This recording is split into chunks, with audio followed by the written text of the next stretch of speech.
মামার বাড়ি যাবে ওই জন্য তাড়াতাড়ি ভোর ভোর উঠেছে। ঠিক আছে।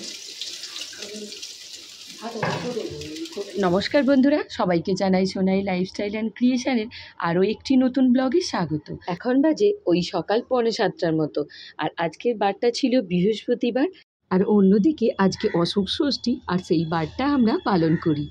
তাই মা আর আমি দুজনেই নিরামিষ খাবো। আমরা আমিষ কিছু খাবো না। আর ক্রিসের পাপারা অফিস যাবে, তাই ওদের জন্য সকাল সকাল রান্না বসিয়ে দিয়েছি। আজকে অনেকটাই সকালে উঠেছি, প্রায় সকাল 6টার মতো।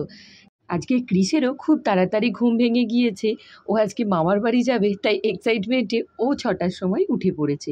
তাই ওকে খাওয়ানোর জন্য তাড়াতাড়ি একটু গরম জল করে নিচ্ছি, পিডিয়াশিওর খাওয়াবো। আর অন্যদিকে একটা কড়াইয়ের মধ্যে উচ্ছে ভাজছি। আর তার আগেই দেখতে পেলেন প্রেশার কুকার নামিয়ে রাখলাম। ওতে করে যে মটর কড়াইটা ছিল ওটা আমি সেদ্ধ করে রাখলাম, কারণ আজকে ঘুগনি আর লুচি বানাবো। আমাকে আর মাকে সারাদিন এরকম শুকনো খাবার খেয়ে থাকতে হবে, কোনো ভাত মুড়ি কিছুই খাবো না। আর আজকে যেহেতু বাবাদের বাড়ি যাব, আর ওর পাপা যখন অফিস যাবে ঠিক সেই সময় বেরোবো, তাই একটু তাড়াতাড়ি রান্না বসিয়েছি। ক্রিসের পাপার সাথেই বেরিয়ে পড়বো। ও ওই দিকের অফিসেই যাবে, তাই ওর সাথে যাব, আর ফেরার সময় ওর সাথেই বাড়ি ফিরবো। আর ক্রিসের তো সামনেই স্কুল খুলে যাবে, তাই ভেবেছিলাম কয়েকটা দিন গিয়ে থাকবো, কিন্তু কাজের কারণে আর যাওয়া হয়ে ওঠেনি। তাই আজকে একদিনের জন্য হলেও ওকে ঘুরিয়ে নিয়ে আসবো। ক্রিসের 1.5 মাস ছুটি ছিল। আমরা এই ছুটির সময় ওর মামার বাড়ি সেই বাড়ি দুটোই ঘোরাঘুরি করি, কিন্তু এই ফ্ল্যাটের জন্য আমাদের এইবার আর কোথাও বেশি দিন ছুটি কাটানো হলো না। মামার বাড়ি যাবে ওই জন্য তাড়াতাড়ি ভোর ভোর উঠেছে।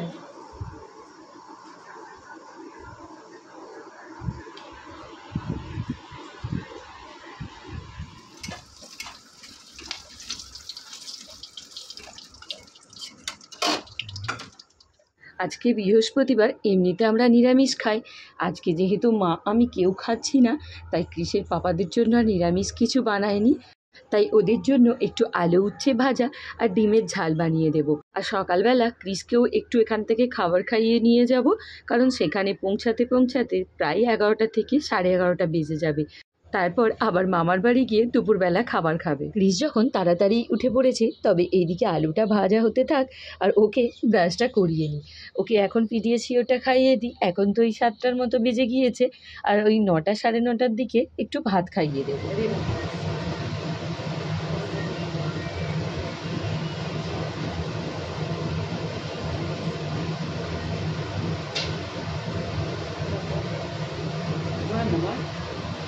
কাটিয়ে দে।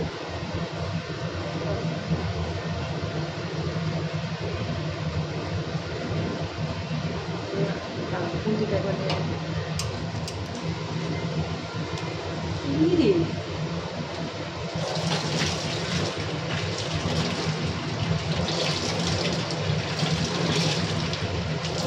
সকালে খাতাটা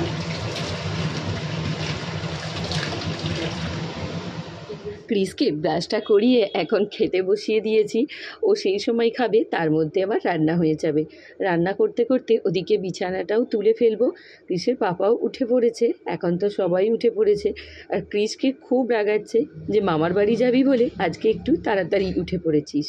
স্কুল খোলা থাকলে ও তাড়াতাড়ি ওঠে, ওই 6টা 15 20, কিন্তু এখন যেহেতু স্কুল বন্ধ, এখন তো প্রায় 1.5 মাস ও ওই 7টা, কোনো দিনও 8টাও বেজে যাচ্ছে ঘুম থেকে উঠছিল।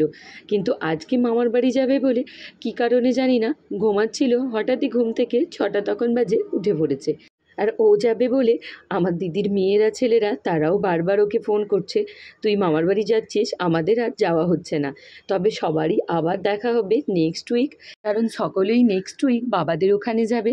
আমাদের ওখানে খুব বড় করে নীলষষ্ঠীর পূজা হয়, অন্য বছরে যাওয়া হয়নি। আর ক্রিসকে এই কয়েক বছর ভাবছি আমাদের ওখানে নীলের দিনে ঝাঁপ হয় সেটা দেখাবো, কিন্তু দেখানো আর হয়ে ওঠেনি, কারণ স্কুলের ছুটি থাকে না।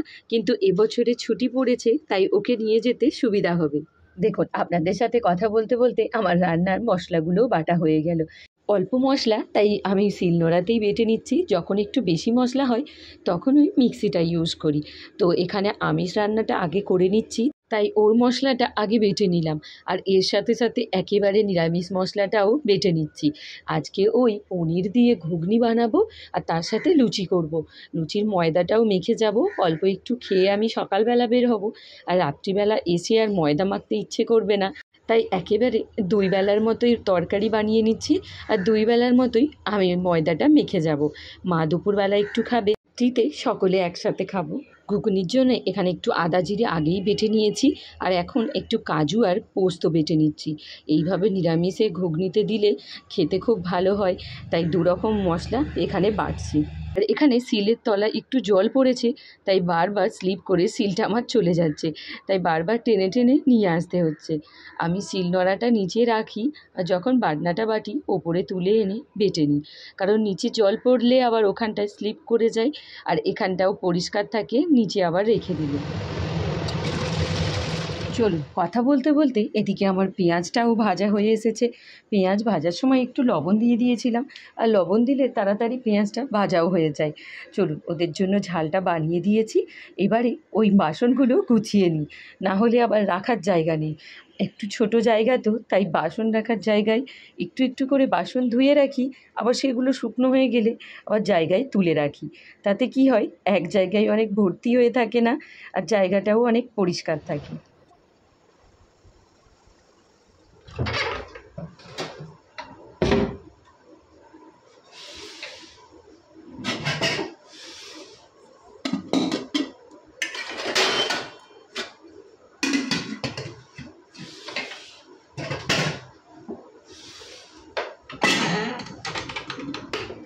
আজকে একটু ছোট হাঁড়ি বের করলাম, কারণ ওরা দুজনে ভাত খাবে, আর ক্রিস তো একদম একটুখানি খাবে।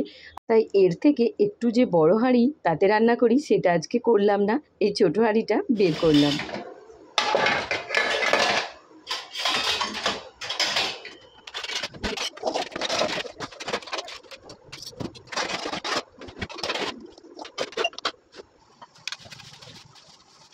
ডিমের ঝালটা হতে হতে ওইদিকে আমার বাসনগুলোও গোছানো হয়ে গেল। এখন যে বললাম না পনির দিয়ে ঘুগনি বানাবো, সেটাই এখন কেটে নিচ্ছি। তো পনিরগুলো একটু ছোট ছোট করে টুকরো করে নিচ্ছি, কারণ এগুলো ভাজতেও সুবিধা আর খেতেও ভালো হবে। তাই আগে থেকে একটু হলুদ মেখে রেখেছিলাম। কড়াটা গরম হতে ওর মধ্যে পনিরটা দিয়ে দিয়েছি, আর একটা জায়গায় আলাদা করে জলও রেখেছি। পনিরটা ভেজে সেই জলের মধ্যে রেখে দেব, এতে পনিরটা অনেক নরম থাকবে, খেতেও অনেকটা ভালো লাগবে। তো ওই দিকে ভাতটা বসিয়ে দিয়েছি ওদের জন্য, আর এই দিকটা পরিষ্কার করে নিয়ে নিরামিষ তরকারিটা বসিয়ে দিয়েছি। ঘুগনি বানানো কম বেশি সবাই জানে, আর ঘুগনি বানানো সব থেকে সহজ।